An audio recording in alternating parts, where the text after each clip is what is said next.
আসসালামু আলাইকুম। আমি কাজী হামিদ সেলসের আর একটা ভিডিও নিয়ে আজ সেলসের যে টপিকসটা নিয়ে কথা বলবো সেটা সেলস থেকে একটু ব্যতিক্রমধর্মী।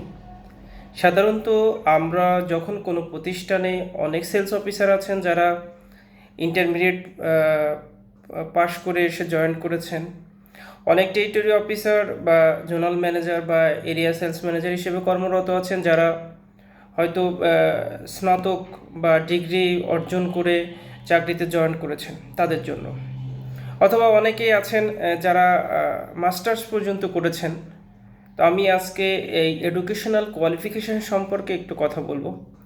বিষয়টা হচ্ছে এরকম, আমরা অনেকেই ভালো সেলস অফিসার, ভালো সেলস করছি, আমাদের প্ল্যান পরিকল্পনাগুলো সুন্দর, আমার স্ট্র্যাটেজিগুলো সুন্দর, তথাপি আমাদের যে বিষয়টাতে একটু দুর্বলতা অনেকের থেকে যায় সেটা হচ্ছে কারো হয়তো ইন্টারমিডিয়েট পাস।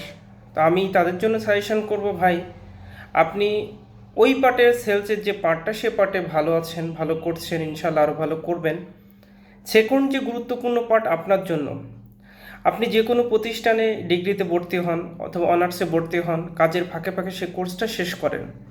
তেমনি যারা ডিগ্রিতে আছেন তাদেরকে বলবো, ভাই আপনি মাস্টার্সটা করে ফেলেন। তদ্রূপ আমরা যারা অনেকেই আছি যারা হয়তো ন্যাশনাল ইউনিভার্সিটি থেকে স্নাতকোত্তর শেষ করেছি, যেটাকে মাস্টার্স বলি, বা মাস্টার্স শেষ করেছি, আমি চাইলেও আবার পেছনে ফিরে কোনো ভার্সিটিতে অ্যাডমিট হতে পারবো না। তেমনি আমার এখানে পরামর্শ হচ্ছে, ভাই আপনি কাজের ফাঁকে কোনো প্রাইভেট ইউনিভার্সিটি থেকে এমবিএটা করে নেন, কারণ এটা আপনার ভবিষ্যতে কাজে দিবে। অর্থাৎ আজকের এই ভিডিওর মূল বিষয়টি হচ্ছে এই, যে আপনি কাজ ভালো পারেন, আপনার প্ল্যান পরিকল্পনা ভালো, আপনার কৌশল ভালো, আপনার অ্যানালাইসিস ভালো, আপনার রিপোর্টিং ভালো, আপনার ল্যাপটপিং ভালো, আপনার সব কিছুই ভালো।